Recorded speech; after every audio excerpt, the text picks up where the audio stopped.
बिन सदगुरु संसार में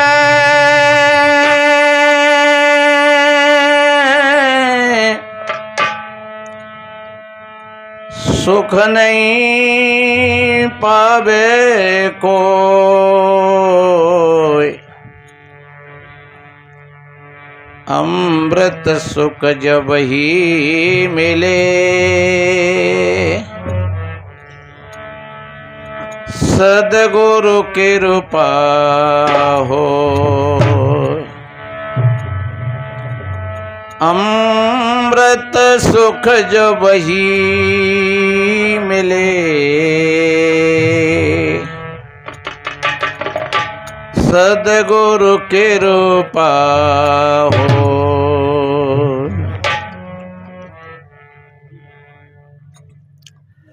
विश्ववंदनीय संत सम्राट सदगुरु कबीर देव मेरे हृदय मंदिर के आराध्य गुरुदेव जी आज इस वर्तमान स्वर्ण धाम केलारस गद्दी पर उपस्थित पूजनीय श्रद्धेय संत श्री सुशील साहिब जी जिनके सानिध्य में प्रतिवर्ष ये कार्यक्रम होता है और बड़ी अच्छी ठीक व्यवस्था को संभाल रहे हैं।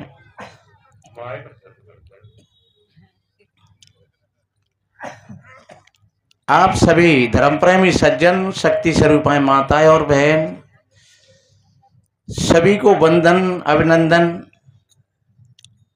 करते हुए आप बहुत काफी देर से पूज्य संत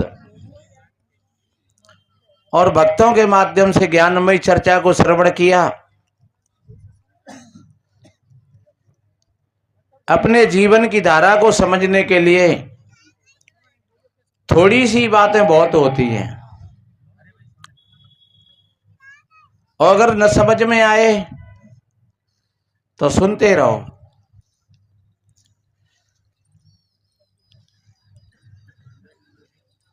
जीवन को बदलने के लिए थोड़ी सी बातें बहुत होती हैं।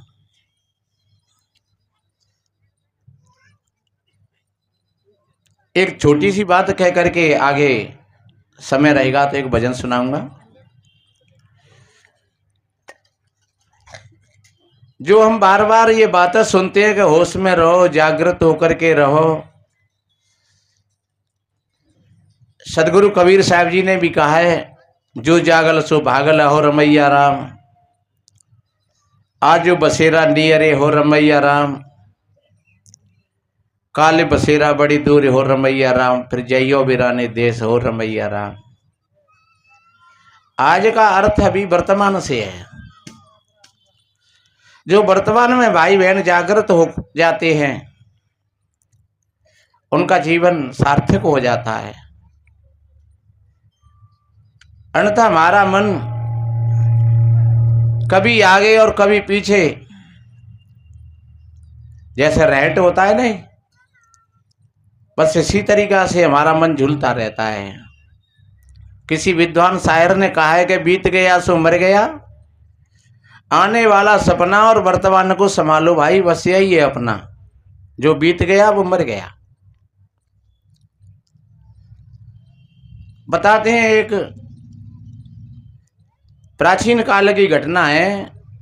कोई एक राजकुमार अपने गृह कलेशों के कारण और वो बुद्ध की शरण में आ गया और उसने सन्यास ले लिया। और सन्यास कोई ऊपर की घटना नहीं है कि चलो लाल कपड़ा पहन लो या सफेद कपड़ा पहन लो या घर से भाग जाओ या कहीं जंगल में पहुंच जाओ। सन्यास एक भीतर की घटना है, एक जागरूकता का नाम ही सन्यास है। जो जाग गया समझ लो कि सन्यास घट गया। फिर चाहे वो भले ही अपने खेत में कहीं पानी लगा रहा हो, लेकिन जागृत होकर के अगर लगा रहा है पानी, तो पानी खेत में लग रहा है और पानी स्वयं को भी लग रहा है, क्योंकि उसका ध्यान सदा हुआ है तो वो खड़ा तो खेत में है, लेकिन उसका ध्यान अपने अस्तित्व से जुड़ा हुआ है, अपनी आत्मा से जुड़ा हुआ है, अपनी चेतना से जुड़ा हुआ है।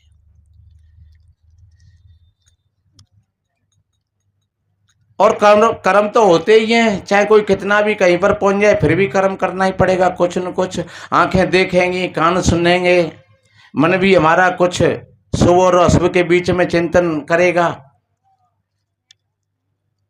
लेकिन त्याग होता है तो वासना का होता है, आसक्ति का होता है, और जो जागृत हो जाता है उसकी वासना और आसक्ति समाप्त हो जाती है। तो वो गृह कलेशों के कारण महात्मा तो बन गया, लेकिन सन्यास नहीं घटा भीतर में। वो आश्रम पर जाकर के वहां भी परेशान रहता, कहीं किसी महात्मा से जड़ गया, कहीं किसी महात्मा से जड़ गया, कहीं किसी बात पर लड़ गया, कहीं किसी बात पर लड़ गया। एक दिन बताते हैं, आनंद ने कहा कि जाओ भिक्षा करने के लिए चले जाओ, तो वो आनंद से भी जड़ गया कि गुरु महाराज तो कुछ कहते नहीं है, ऐसे ऐसे लोग यहाँ इकट्ठे हो गए हैं बेवकूफ, पर अब दोष इनका भी नहीं है, हम क्या करें। तकदीर तो हमारी खराब थी, जो हम अपने अच्छे महलों को और सुंदर सुंदर रानियों को छोड़ करके उन भिकमंगों के बीच में आ गए। हाँ, अब जे क्या जाने, हम राजा महाराज हैं, जे क्या जाने हमारे मर्म को। भिक्षा तो मांगने के लिए जा रहा है, लेकिन उसके भीतर में बड़े बड़े तूफान उठ रहे हैं। उन तूफानों में ही गुजरता हुआ थोड़ी सी धूप हो गई और एक नंगरा पर पहुंचा। वहां कोई एक बहन मकान अपनी छत पर खड़ी होकर के देख रही थी। वो बहन बड़ी श्रद्धालु थी, जागृत थी, उनका संत सेवा में बड़ा मन लगा रहता था। उस बहन ने जब देखा तो उसके हृदय का कमल खिल गया एकदम, और कि चलो कोई महात्मा जी आ रहे हैं। और जो सच्चे श्रद्धालु होते हैं वो सच्चे अर्थों में संतों को देख करके उनके हृदय का कमल खिल जाता है, क्योंकि उनकी श्रद्धा होती है, आस्था होती है।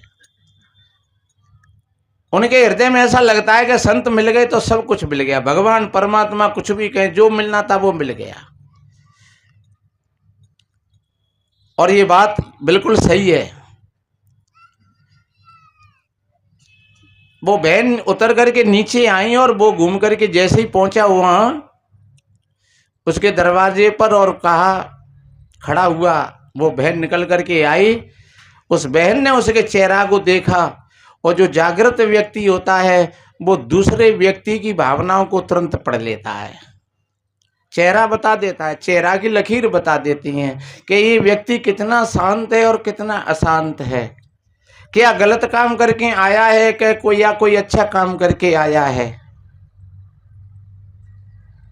उस बहन ने उसके चेहरा को पढ़ लिया। तमाम तरह के तूफान उसके भीतर में उठ रहे।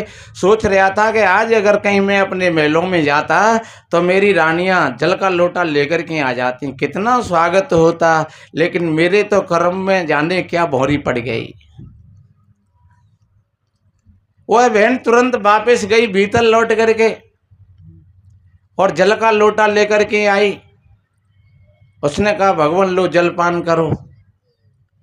उसने पानी पिया और सोचने लगा कि आज अगर कहीं मैं अपने महलों में होता तो मेरी रानियां मुझको भोजन बना करके खिलाती, पंखा लेकर के हाथ में पंखा ढोरती, लेकिन क्या किया जाए। अब उस बहन ने तुरंत भोजन तैयार किया, आसन लगा दिया और कहा कि भगवान आइए प्रसादी पाइए, और वो पंखा डाल रही हैं। फिर एक विचार और आया कि अगर कहीं हमने महलों में होते तो बताओ भोजन पाकर के आराम करते, अब यहाँ से तो जाना पड़ेगा, अपनी तो परवस्था है, कोई ये आश्रम तो है नहीं। भोजन पाकर के निवृत्त हुआ। उस बहन ने आसन लगा दिया और कहा कि आइए भगवान थोड़ा विश्राम कर लीजिए और शाम के समय जब ठंडा हो जाए तब चले जाइए। और वो लेट गया। उसके अंदर में उस बहन के प्रति कुछ वासनात्मक भाव भी जगे थे कि देखो कितनी सुंदर है, कितनी ठीक है, बढ़िया। और वो बहन सारे विचारों को पढ़ रही और एकदम उसको ख्याल आया कि रे पता नहीं बात क्या है, जो मैं कुछ अपने भीतर में सोचता हूं वही ये बहन मेरे लिए करके तैयार कर देती है। अब उसकी लौटी फिल्म पीछे को। जब मैं पानी का विचार कर रहा तो जल का लोटा लेकर के आ गई। जब भोजन का विचार किया तो उन्होंने भोजन बना करके आसन लगा करके और पंखा ढाल करके और भोजन भी करा दिया। जब विश्राम करने का मन बना तो उन्होंने आसन लगा दिया। और निश्चिंत रूप से मेरे अंदर में जो गंदे विचारों का उद्भव हुआ है वो भी इस बहन ने पकड़े होंगे जरूर। पर धन्य इस बहन के लिए, फिर भी मेरे से ये भगवान भगवान कहती जाती है। एकदम खड़े हुए और कहा कि ठीक है बहने, अब मैं चलता हूँ। बोले ठीक है भगवान, फिर जरूर दर्शन देना। और वे सोच रहे कि अब मैं ना आए रो यहाँ, सारी पोल खुल गई। वो बड़ा और व्याकुल, कुछ तो था ही लेकिन और व्याकुल हो गया। लौट करके फिर पहुंचा तथागत बुद्ध के पास और बैठ गया चरणों में। बुद्ध ने पूछा कहो वत्स, आज का दिन कैसा रहा?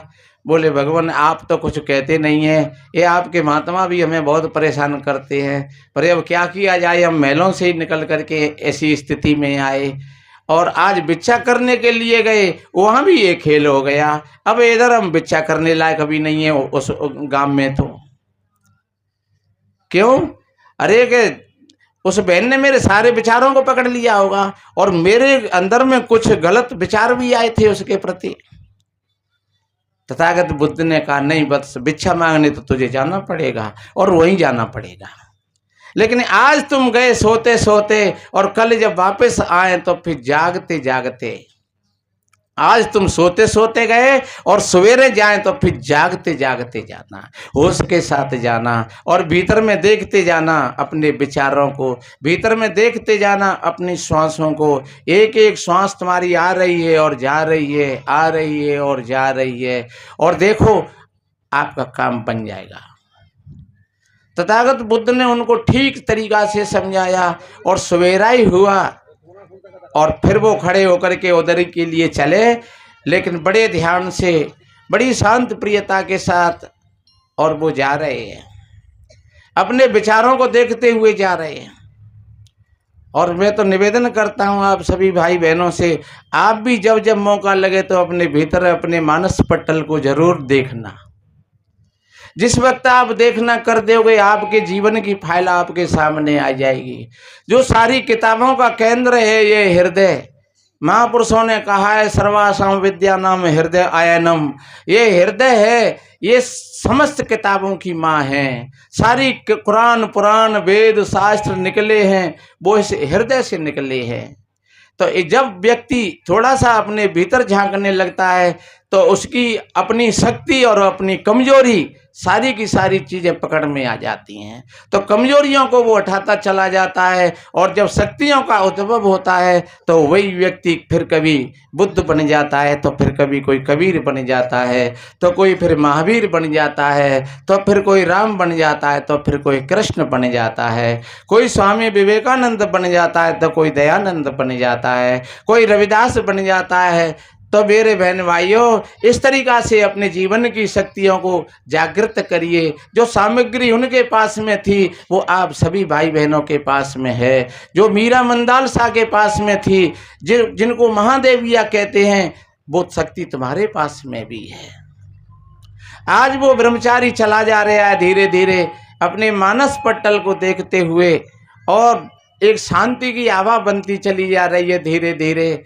और जदा कदा कहीं बैठ जाता है, एकदम शरीर शीतल सा भी हो जाता है और एक भीतर से एक आनंद का झरना सा, एक खुशी का झरना सा शुरू हो जाता है। कभी बैठ जाता है तो आंख भी बंद हो जाती हैं, कान भी बंद हो जाते हैं अपने आप, और फिर थोड़ा चल देता है। ऐसी स्थिति में जब जाकर के वो पहुंचा वहाँ, और वो बहन आज फिर देख रही है, वो बहन उतर करके आई और वो भैया महात्मा ब्रह्मचारी दरवाजे पर पहुंचा, गेट पर, और बड़े शांत मुद्रा में बिल्कुल उस बहन ने देखा कि कल से आज बिल्कुल विपरीत हो गया मामला।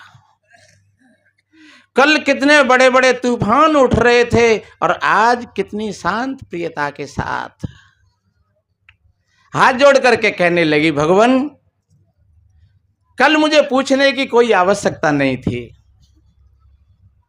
क्योंकि कल तो तुम भीतर से बहुत कुछ बोल रहे थे, भीतर में बहुत तूफान थे, बहुत आंधी थी, और आज तो आप पर्वत से भी अचल हो और सागर से भी गहरे हो। आज दुनिया की शक्ति कोई वहां तक आपको नहीं पकड़ पाएगी। अब आप बताइए मुझे क्या करना है। महात्मा ने, ब्रह्मचारी ने कहा कि बहन, उसने पैर छुए उसके और कहा कि बहन तूने मेरी नींद खोल दी। मैं तो बहुत बड़ी गहरी नींद में था, बहुत बड़े अज्ञान में था, लेकिन सच्चे अर्थों में जब मैं कल आया था तो मेरे भीतर में बहुत बड़े बड़े तूफान थे, लेकिन वो एक तेरी ही कृपा हो गई। गुरु महाराज की कृपा तो बाद में भई, लेकिन तेरी ही कृपा हो गई।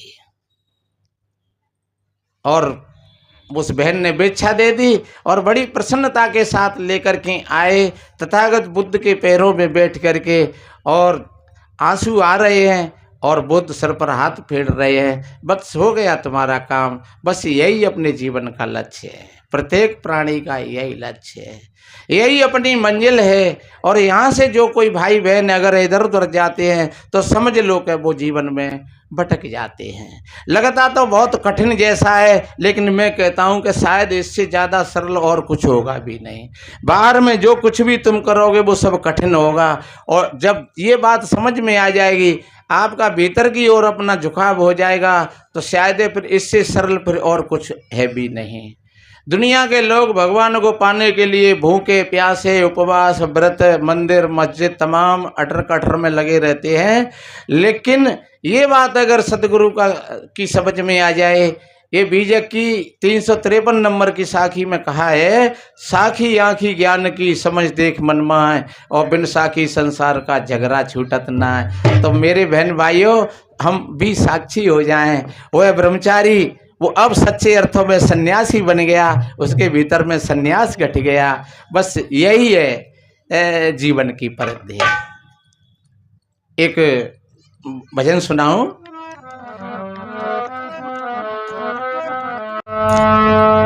अगर है सुख मिलने का,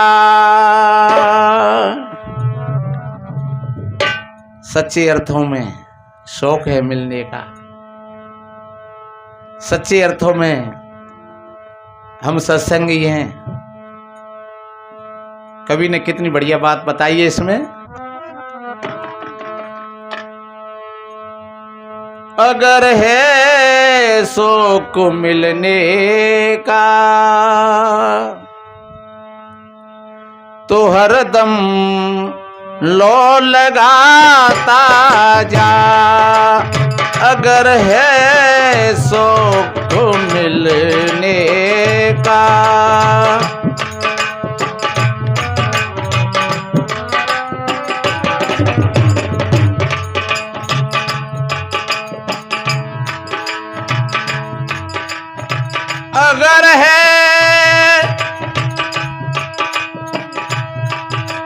अगर है शौक मिलने का तो हर दम लो लगाता जा, जला कर कुशनुमाई को,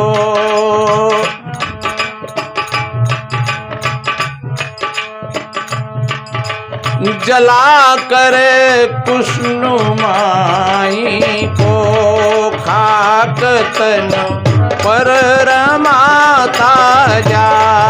अगर है सुख मिलने का तो हरदम लो लगाता जा, अगर है सुख मिलने का।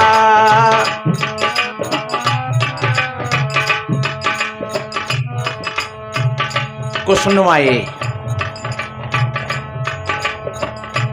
खुशबू कहते हैं और बास भी कहते हैं। और यहाँ खुशनुमाई का अर्थ बास वासना से है। सदगुरु कहते हैं जो अपने भीतर की जो वासना है उसको जला करके और उसी की भस्म बना करके लगा लो नहीं, फिर बाहर की राख की और बाहर की भस्म की कोई जरूरत नहीं रहेगी। इसलिए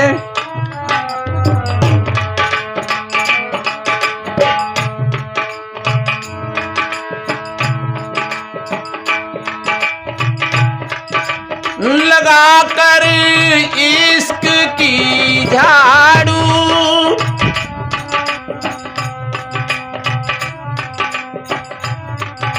यहाँ इश्क वो सांसारिक इश्क की बात नहीं है,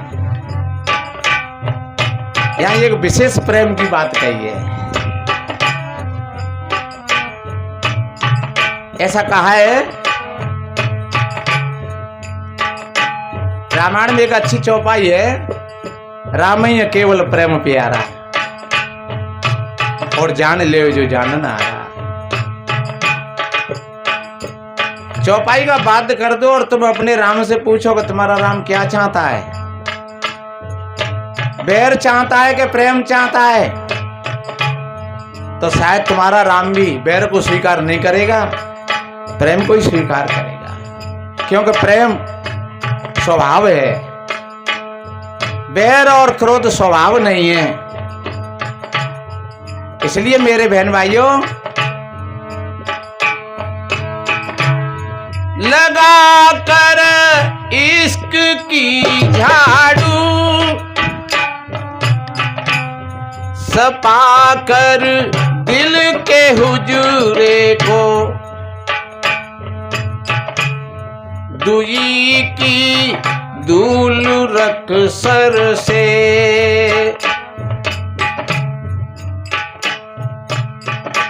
कितना बढ़िया अच्छा संकेत किया है। बताते हैं, कोई एक मुल्ला जी नमाज पढ़ रहे थे और मजनू अपनी लैला की याद में दौड़ता हुआ जा रहा था। हा लैला हा लैला हा लैला, आकाश में देखूं तो लैला पात, धरती पर देखूं तो लैला, और जिधर देखूं उधर लैला। और जो मुल्ला जी जो नमाज पढ़ रहे थे उनके मुसल्ला पर पैर रखता हुआ और मजनू निकल गया। मुल्ला जी ने दौड़ करके पीछे से पकड़ लिया कि काफर, मैं अपने खुदा की इबादत कर रहा था और तूने मेरी नमाज को खराब कर दिया। मजनू ने कहा, भैया तुम खुदा की इबादत में नहीं थे, तुम जाने कौन की इबादत कर रहे होंगे। मैं अपनी लैला की इबादत में था तो मुझे तो तुम्हारा पता भी नहीं लगा। अगर तुम अपनी खुदा की इबादत में होते तो फिर तुमको मेरा भी पता नहीं लगता। सदगुरु कबीर साहब जी ने कहा है, तन राता मन जाता है, मर राता तन जाए, और तन मन एक होए रहे, तब हंस कबीर कहा है। इसलिए मेरे बहन भाइयों, और मन का ये स्वभाव है, अगर तुम खेत में होंगे तो मन घर पे आ जाओ, अगर तुम घर पे आए तो मन खेत में पहुंचेगा। पता नहीं है कहीं गैया नहीं कूद पड़ी हो खेत में। अब एक बात बताओ, गैया कूद पड़ी हो और तुम घर पे हो तो फिर क्या करोगे? तुम क्या बिडाल लोगे उनको, भगा दोगे उनको? पर ये मन का यही स्वभाव है। तुम अगर दुकान पे हो तो मन घर पर है, और अगर तुम घर पर हो तो मन दुकान पर है। इसलिए सदगुरु कहते हैं कि दुई को दूर कर सर से। हमारे भीतर का जो वेद है, जो दीवार है, वो टूट जाए। कितनी बढ़िया बात कही। दुई की धूल रख सर से, मुसल्ले पर उड़ाता जा। दुई की धूल रख सर से, मुसल्ले पर उड़ाता जा। अगर है शौक मिलने का तो हरदम लो लगाता जा। जला कर खुशनुमाई को, खा खाक तनु पर रमाता जा, जला कर कुशनुमाई को।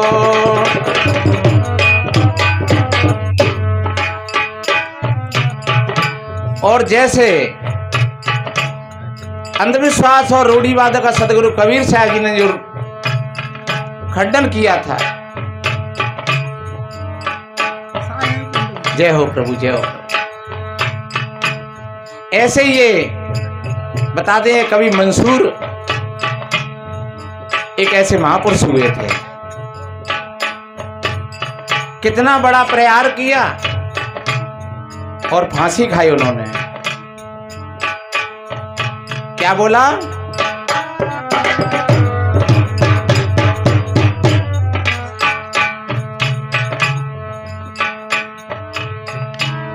न रखू रोजान मरी भूखा,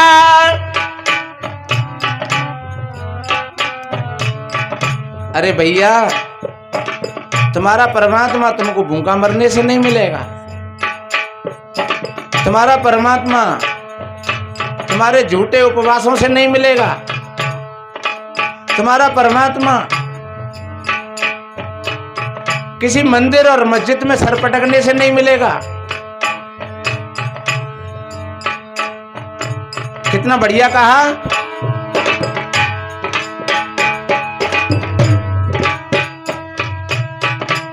न रख रोजान मरू भूखा, न जा मस्जिद न कर सजदा, न जा मस्जिद न कर सजदा।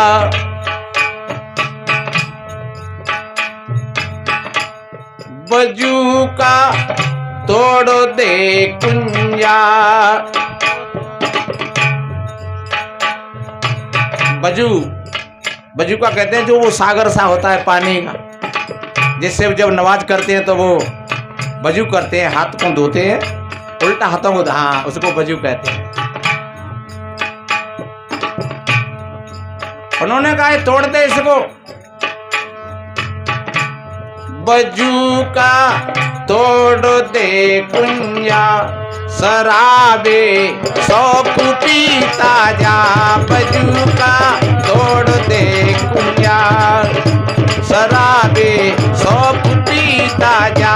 अगर है शौक मिलने का तो हरदम लो लगाता जा, जला कर कुशनुमाई को खाक तन पर रमाता जा।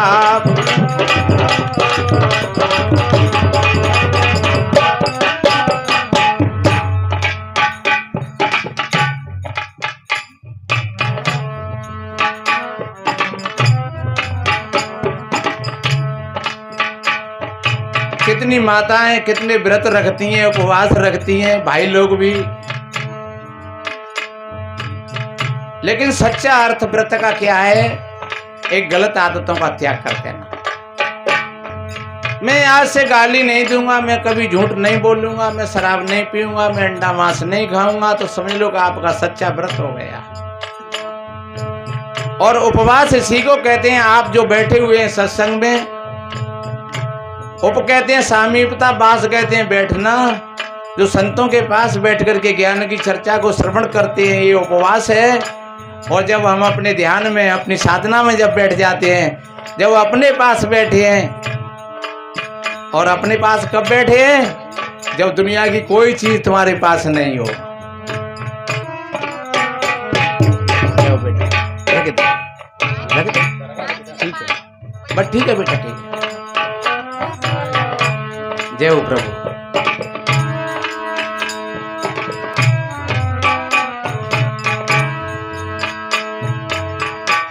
ये धागा तोड़ तस्बी छोड़, तस्बी कहते हैं माला को। कितना बढ़िया कहा। ये धागा तोड़ तस्बी छोड़, किताबें डालू पानी में, किताबें डालू पानी में,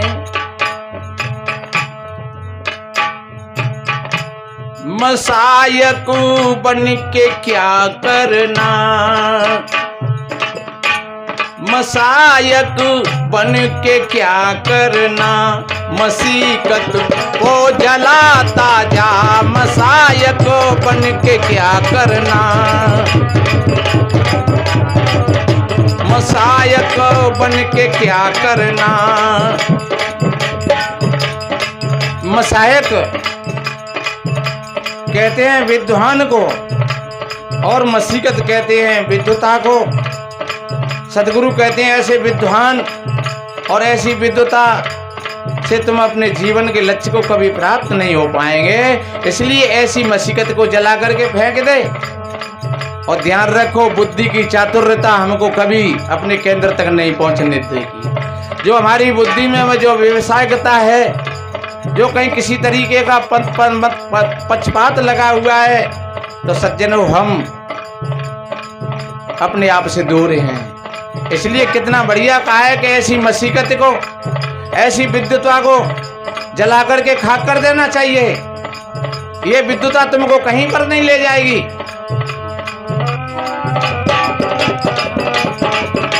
मसायक बन के क्या करना, मसीकत को जलाता जा, अगर है शौक मिलने का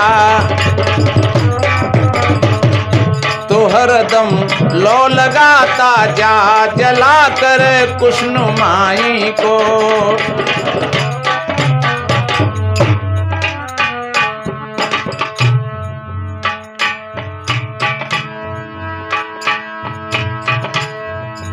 प्याला मैं खुदा को छोड़,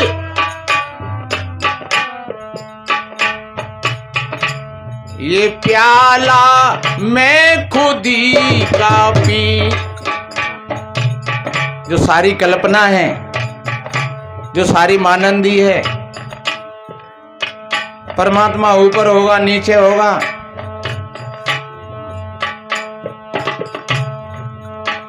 कहीं कहता है कोई कि पूरब में है, कोई कहता है कि पश्चिम में है। सदगुरु कबीर साहब जी ने कहा है, पूरब दिशा हरि को वासा, पश्चिम अल मुकामा। पूरब में भगवान है और पश्चिम में अल्लाह है, तो फिर उत्तर में और दक्षिण में को है। सदगुरु तो कहते हैं सब घट मेरा साहिया। और जहां तक कहा है कि राम रमेत कुकुरी के पूता, अरे जो रखा हुआ है, जो कीरी से लेकर के और हाथी तक, सज्जनों उसको कहां खोजोगे? जितना तुम उसको बाहर खोजोगे कहीं, उतने ही तुम अपने आप से दूर होते चले जाओगे। और जब तुम ठीक तरीका से अपने आप को जान लोगे तो फिर तुमको सब जगह नजर आने लगेगा। आपने सुना होगा, कोई महात्मा बताते हैं, भिक्षा में आटा लेकर के आए और 4 टिक्कर बनाए और कौ मैया ने घी दे दिया एक कटोरा में कि बाबा छिपर के खा लियो।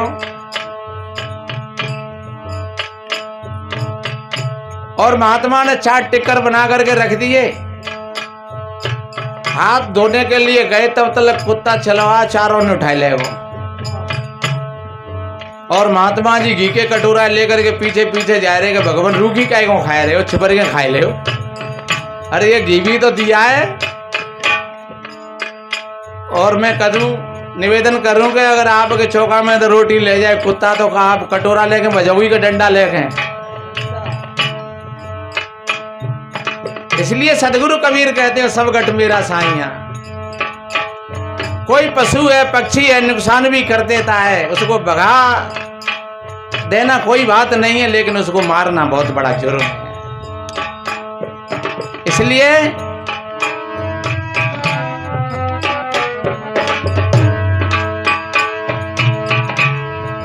प्याला में खुदा को छोड़, ये प्याला मैं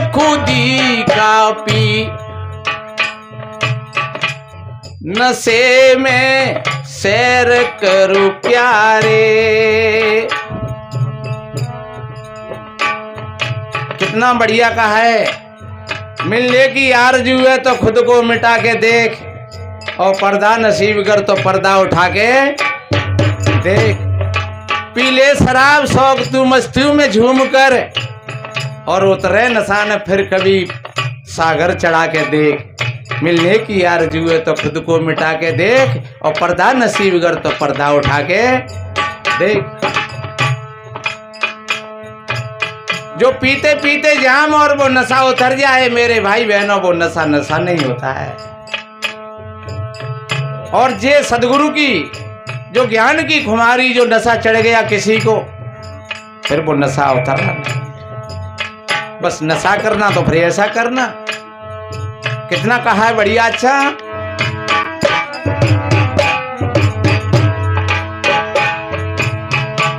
नशे में सैर करूं प्यारे, नशा में सैर करूं प्यारे। तू गीत गाता जा, अगर है शौक मिलने का तो हरदम लो लगाता जा। जला कर कुशनुमाई को खाक तनु पर रमाता जा, खाक तनु पर रमाता जा। अगर है शौक मिलने का।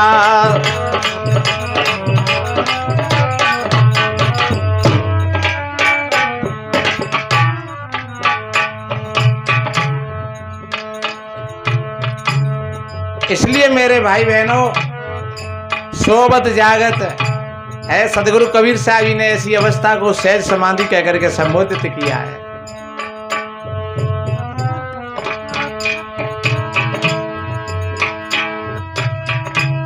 न बनू ब्राह्मण न बने मुल्ला, दुई की छोड़ दे पूजा। क्योंकि भाई जहां अगर कोई ब्राह्मण बना और एक मुल्ला बना तो सज्जनों सत्य तो दूर हो जाएगा और लड़ाई शुरू हो जाएगी। इसलिए कितना बढ़िया कहा है।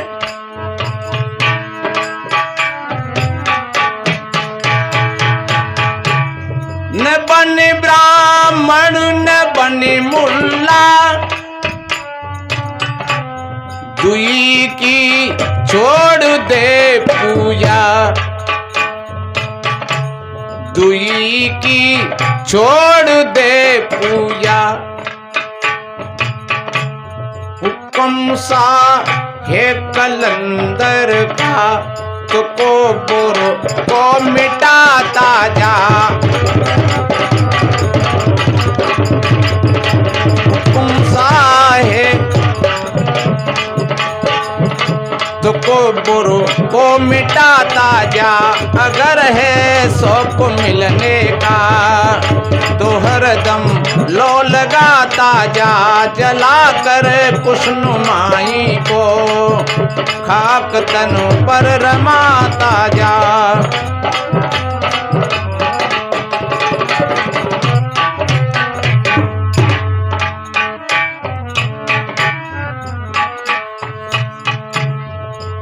ऐसा हमारा सदगुरु के चरणों में प्रेम हो जाए।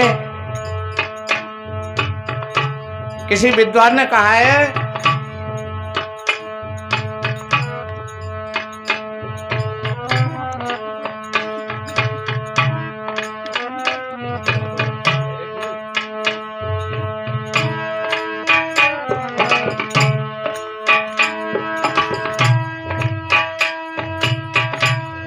कहे मंसूर काजी से,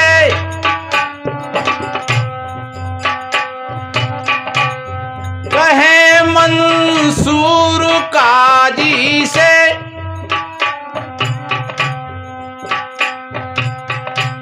कहे मंसूर काजी से,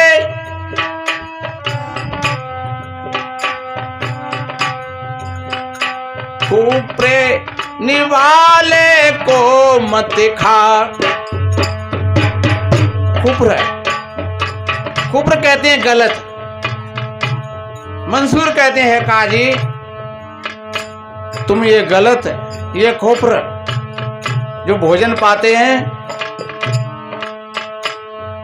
ये बहुत गलत है, ये तुम्हारी गंदी आदत है। और सज्जनों पहले अभी हमारे कोई महात्मा सुना रहे थे कि आदत बुरी सुधार लो, हो गया भजन, और मन की तरंगे मार लो, हो गया भजन। कितना बढ़िया कहा। इसलिए आज इस पावन प्रांगण में और एक बात बताएं, हम शरीर का भोजन कहीं अंडा मांस मछली इत्यादि करते हैं तो वो तो गलत है ही,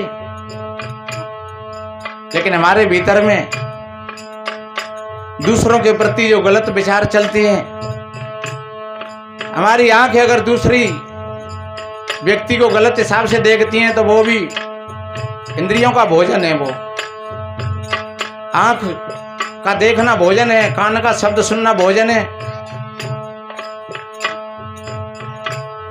नासिका का गंदी सुगंधी लेना भोजन है, जिह्वा का रस लेना भोजन है। तो इस भोजन को भी ठीक संभालें। कोई भाई अगर शुद्ध शाकाहारी है लेकिन उसकी दृष्टि अगर गलत है तो समझ लो कि वो आंखों से गलत भोजन लेता है। कोई आदमी ठीक है लेकिन कानों से उसको गलत बात सुनने की आदत है, अच्छी बातों के लिए कानों को बंद कर लेता है। और जहाँ कहीं किसी की विडंबना और कोई चुगली चाटी वैसी बात चल रही हो, किसी की बुराई भलाई की, तो फिर 1000 कान लगा करके सुनता है उन बातों को। समझ लो कि वो बहुत गलत भोजन है। इसलिए मेरे बहन भाइयों, हम शारीरिक भोजन को संभालते हुए हम अपनी इंद्रिय भोजन को भी आंखों से अच्छे भाव से देखें, कानों से अच्छे शब्दों को सुने, अच्छा भोजन पाएं, अच्छे वातावरण के बीच रहें, अच्छे लोगों के पास में बैठें। और वास्तव में यहाँ आखिरी पंक्ति में कवि कितना बढ़िया कहता है, अनल हक नाम पर हक है, अनल हक नाम पर हक है, यही कलो माँ सुनाता जा, अनल हक नाम पर हक है।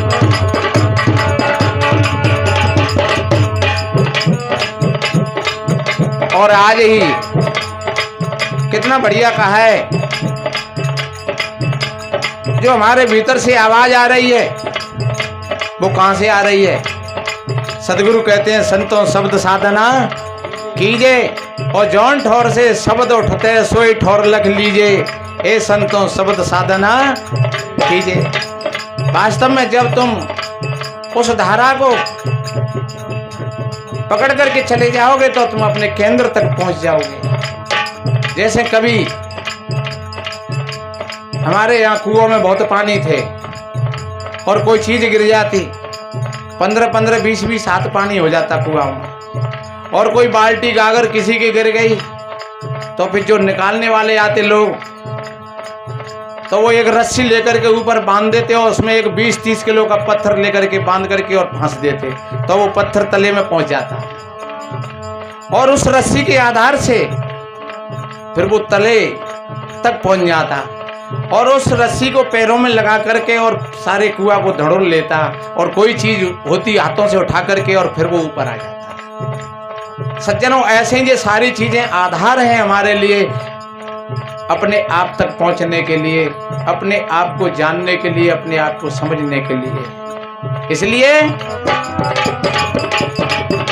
अनल हक नाम पर हक है, यही कलोमा सुनाता जा, अगर है शौक मिलने का तो हरदम लो लगाता जा, अगर है शौक मिलने का।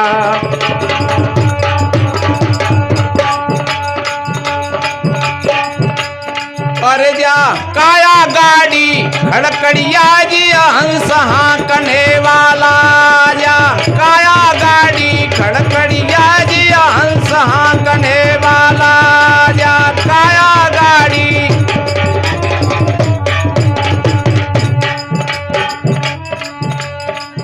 सदगुरु कबीर साहब जी ने तो पूरे बीजक में हंस कह करके ही संबोधित किया है। हंसा तो सबल था, हंसा सरवर तज कहां जाओ, हंसा मोती बिकानिया। 50 बार ऐसा बीजक में शब्द आया है। और वो हंस कौन है? वो आप हंस ही हो। जब आदमी, कोई बहन बेटी, कोई पशु पक्षी जब मर जाता है, लोग कहते हैं हंस निकल गया, राम निकल गया। कोई ये नहीं कहता है कि कोई स्त्री निकल गई, कि पुरुष निकल गया, कि कोई हिंदू निकल गया, कि इस्लाम निकल गया, कि बच्चा निकल गया, कि बूढ़ा निकल गया, कि बाड़ो निकल गया, कि कोई काला निकल गया, कि कोई गोरा निकल गया। क्या कहते हैं? हंस निकल गया। तो तुम हंस ही तो है। तो पर कुरंगों में रंग करके और अपनी स्थिति को भूल गए हैं। उस भूल को ही संत मिटाते हैं। अच्छा, अरे जा काया गाड़ी खड़कड़िया जी हंस हाँकने वाला जा, काया गाड़ी खड़कड़िया जी। ये शरीर गाड़ी है और हंस ड्राइवर है। अब कोई गाड़ी के भोजन को ड्राइवर खवाए दे और ड्राइवर के भोजन गाड़ी में डाल दे, तो क्या व्यवस्था रहेगी? वे तो गाड़ी उमच जाएगी और ड्राइवर उमच जाओ। क्यों? खीर पूड़ी ने गाड़ी में बद दो और पेट्रोल और डीजल ड्राइवर पिया दो, तो दो मर गए। वे तो गाड़ी मर गई, वे तो ड्राइवर मरे हो। इसलिए सज्जनों, ये व्यवस्था है, गाड़ी का भोजन गाड़ी को दिया जाए और ड्राइवर का भोजन ड्राइवर को दिया जाए। और भोजन की दोनों को बड़ी महती आवश्यकता है। गाड़ी भी बिना भोजन के नहीं चलेगी और ड्राइवर भी नहीं चला पाएगा।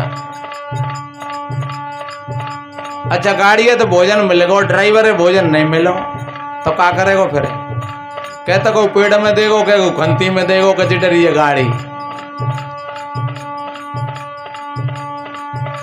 सज्जनों, भूखा ड्राइवर है या नींद का मारा ड्राइवर अक्सर करके वहीं असावधानियां होती हैं और एक्सीडेंट होते हैं। तो क्या हमारे घर घर में एक्सीडेंट नहीं हो रहे हैं? पति पत्नी में एक्सीडेंट है गो, भैया भैयन में एक्सीडेंट है गो, दौरानी जेठानी भिड़ गई तो आपस में एक्सीडेंट है गो। तो संत तो समझाते हैं भैया, अगर तैसी ताकि व्यवस्था है और वैसी व्यवस्था बनी रहे ईमानदारी से, तो शायद ये एक्सीडेंट बचे रहेंगे।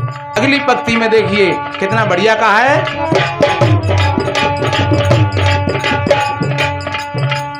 समता सड़क सीध सीधाई, संतलीक परमारथ भाई, और कसे चरित्र चलाए चली भाई, कसे चरित्र चलाए चली भाई, कसे। ये समता रूपी सड़क है। विषमता में तो एक्सीडेंट होगा, समता में गाड़ी बढ़िया चलेगी। जहां सुमते तहां संपत्ति नाना। ये हमारे भीतर की समता, हमारे मन और इंद्रियों में समता हो, परिवार में समता हो और समाज में समता हो। हम सभी भाई भाई हैं, कोई छोटा नहीं है, कोई बड़ा नहीं है। कंधा से कंधा लगा करके एक एक का सहयोग करे। जहां कहीं कोई चिनगारियां उठ रही है उस पर पानी डालने का प्रयास करे। लेकिन बहुत करके देखा है कि कहीं कोई चिनगारी किसी कारण से बन गई तो लोग कूरो ले लेकर बजाते हैं फिर, क्योंकि वे सोचते हैं कि न और ने कर्री जलंग है जाए। इसलिए मेरे बहन भाइयों, पर मैंने ऐसा भी अनुभव किया है कि जो लोग ऐसा सोचते हैं वो भी नहीं बच पाएंगे। वो जलंग में ज्यादा नहीं तो भी तिरंगा तलंगा तो परी जाएंगे, सो कपड़ा तो सारे जली जाएंगे, क्योंकि तमाशे देखे भाई ये बचत थोड़ा ही है। हमने ऐसा भी देखा है कि बाद जुआ में पुलिस पड़ेगी, ज्वारी बाजेगी, सब तमाशे भाई पकड़े गए, बिन में मारू परी। ऐसा हम तो तमाशा देख रहे तो हरामी हो, तमाशा का देख रहे तो ध्यान रखो, जहां कहीं कोई किसी प्रकार की अगर चिनगारियां तैयार हो रही हो तो ये हमारा कर्तव्य बनता है कि हम उस पर पानी डालने का प्रयास करें। इसी को समता कहते हैं मेरे भाई बहनों। पड़ोसी का घर जलेगा तो निश्चित रूप से हानि हमारी भी होगी, इसलिए कभी ऐसा प्रयास मत करना।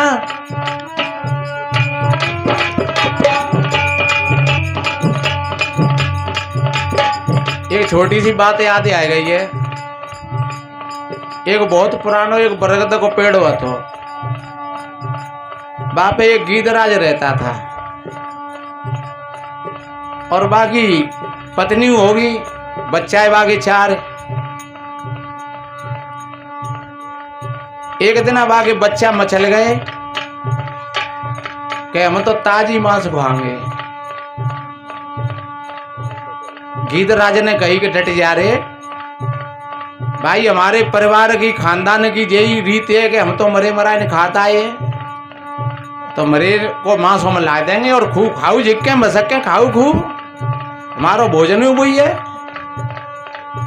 पर बच्चा नाराज है गए, बढ़िया बढ़िया मांस लाए गीद, पशु ने को पक्षी ने को, पर बेन नहीं है कौन। बच्चा सबके सब मुंह फेर के बैठ गए कि हम खाएंगे तो मांस खाएंगे आदमी को, और वो जिंदे को खाएंगे, मरे को सो नहीं खाएंगे। अब गीदराज ने सोची रे कि जिका जे बच्चन का है वो, अब बताओ आदमी को मांस खाते लाऊं जिनको। आखिर से गीदराज को भी मोह आ गया। 1 दिन हो गया, 2 दिन हो गए। अब बाने सोची कह रहे जी बच्चे ही बच जाएंगे तो फिर आदमी ने को देखेगा, ताते अब का बच्चे ने मांस खवाऊं चाहे कछू हो जाए। बाने देखी निगाह करके, गीद की दृष्टि तो लंबी होती है, सो एक सुअर डरो मरो मरा, बाकी कछु हिस्सा है कान पाना ने खेच खाच के और टोट टार के और में मस्जिद में डाले आओ। फिर देखी दूसरी तरफ तो एक गैया डरी मरी मराई, बा में देख कछु हिस्सा टोट टार के और पट मंदिर में फेंक गया। अब मुल्ला आयो नमाज पढ़े हुए, बाने देखो सुअर को मांस मस्जिद में, और तैयारी ऐसी तैसी करूं हिंदू हो। बताओ सुअर का मांस मस्जिद में, हमारी मस्जिद को अपवित्र कर दिया इन नापाकों ने, इन डालाकों ने हमारी मस्जिद को बिगाड़ दिया। बाने दुहाई रही सो भैया इस्लाम तैयार हो गया, ले लेके तलवार और बर्छी और भाले। बित में पुजारी गो मंदिर में, सो बा में गैया की टांग के बा में मांस बोटी डरी वहां में 2-4। अरे कहीं जे कोई मोम डॉन हो गई हमारे मंदिर में, कई गाय का मांस फेंक गए हैं, सो बिते हिंदू तैयार है गो साहब ले ले तलवार और बर्छी, और दोनों पार्टी निकर पड़ी और धड़ाधड़ चटाचट बोलन लगी, मूड कटन लगे, भुजा कटन लगी। गीत ने कही खाऊ बेटा, जितनो खबे जितनो खाऊ होगा, अब चिंता मत करो, तुम मांस ही खाओ, धल्ले खूचा 10 दिना को और जिंदे को खाओ। तो एक निवेदन करूं, ऐसे गीदराज गांव गांव में बसे हुए हैं, सब जगह बसे हुए, ऐसे गीदराजों से बहुत बड़ी सावधान रहने की बात है। तो मेरे भाई बहनों, वास्तव में कहते हैं सावधानी हटी और दुर्घटना घटी। मैं क्या बोल रहा था,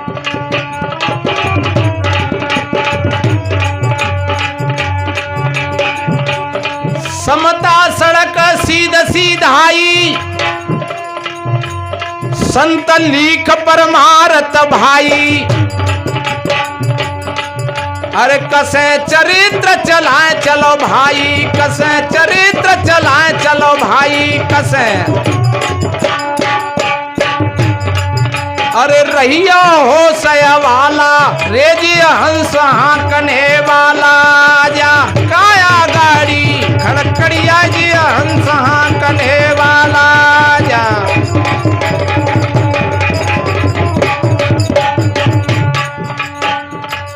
और एक बात बताएं, तुम गीत को गौरव मन समझ लियो जी, हमारा मनु गीत के समान है। और जो जाके बच्चा ना है जे हमारी जो इंद्रियां हैं, विषय हैं, जे भाई के तो बच्चा आते हैं और वे हर वक्त विषय रूपी मां से खाए वो चाहते हैं। और वो ऐसी रचना रच के तैयार कर देगो सो सज्जनों हमारा जीवन नरक बन जाएगा, नरक का कुंडा बन जाएगा। इसलिए अगली पंक्ति में कितनी बढ़िया होश की और सावधानी की बात कही, देखो। मती गिराना गर्भ गड्ढे में, नहीं फंस जाओगे रारे रट्टे में।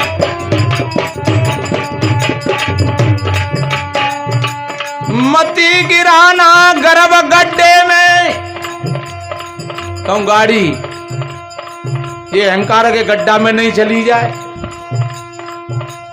और ध्यान रखो, ऐसा भी मत सोच लेना कि मैं बहुत बढ़िया हूं, मेरे सामने वाला व्यक्ति बिल्कुल बेकार है। ये बड़ी सावधानी की बात है सज्जनों जी। हमारे अपने अपने दृष्टिकोण होते हैं। जब अपना कैमरा खराब होता है तो सारी दुनिया की तस्वीरें खराब हो जाती हैं, और जब हमारा कैमरा ठीक है तो सारी दुनिया की तस्वीर हमको अच्छी लगती हैं। तो दुनिया की तस्वीरों का तो हम पर कोई ठेका नहीं है, लेकिन हम अपने कैमरा को ठीक बना करके रखें। और अपना जब कैमरा ठीक होगा तो सज्जनों फिर हमारे लिए ये सारी की सारी तस्वीरें एकदम बहुत बढ़िया अच्छी लगेंगी। इसलिए मती गिराना गर्भ गड्ढे में, फंस जाओगे रार रट्टे में। अरे लग जाए ब्याज तुम्हें बट्टे में, लग जाए ब्याज तुम्हें बट्टे में लग जाए।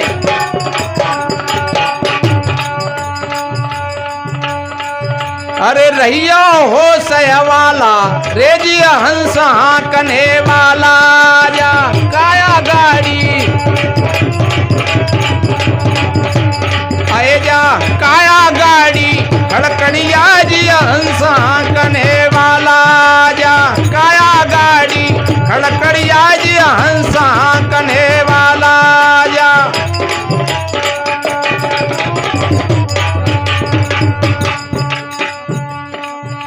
ये गाड़ी संग सीमा भरे है, इसका गर्व मत करना, घमंड मत करना। हमारे बहुत मित्र हमारा साथ छोड़ करके चले गए। छोटे थे वो चले गए, बड़े चले गए, और ध्यान रखो हम और आप सभी उधर ही चले जा रहे हैं। एक महात्मा के कमंडल लेकर के कोई भाग गया चोर।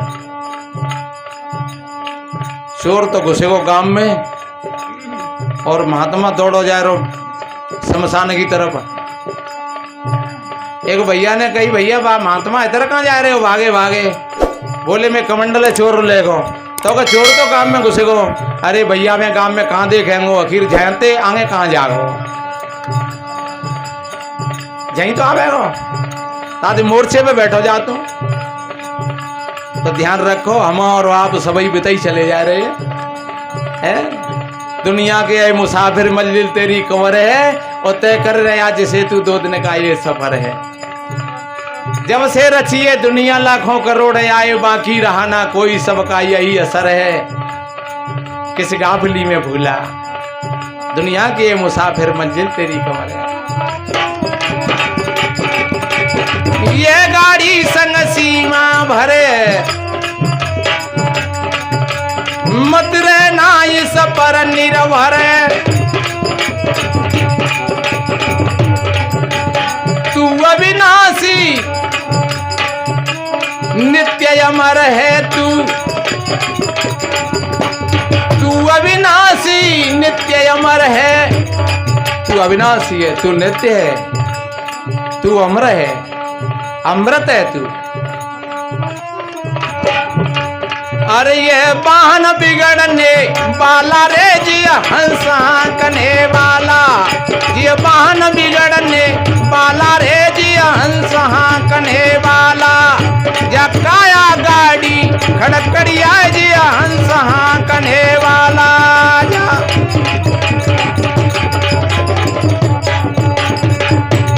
अब तो जाग पड़ो भैया वक्त नहीं है सोने का, अब तो जाग पड़ो वीरन वक्त नहीं। इसलिए मेरे बहन भाइयों, मैंने निवेदन किया था, जैसे वो राजकुमार राजा का बेटा तथागत बुद्ध के सानिध्य में जाकर के उसकी भीतर की आंखें खुल गई, वो जागृत हो गया, इसी तरीका से हम भी अपने जीवन को जागृत बनाएं और जागृत होकर के सज्जनों जो भाई बहन जीवन जीते हैं वही जीवन की सार्थकता है। तो अब सारा हो गया है और आप सभी भाई बहनों ने बड़ी शांति प्रियता का परिचय देते हुए हमारी टूटी फूटी बातों को श्रवण किया। आप सभी भाई बहनों के लिए कोटि कोटि साधुवाद, धन्यवाद। संतों का यही भाव होता है, सर्वे भवन्तु सुखिनः, सर्वे सन्तु निरामया, सर्वे भद्राणि पश्यन्तु मा कश्चित् दुःख भाग् भवेत्। सभी के जीवन में आनंद हो, सभी का मंगल हो, सभी निरोग हो, सभी स्वस्थ हों। इन्हीं शुभ मंगल कामनाओं के साथ बोलिए सद्गुरुदेव की साहे बंदगी।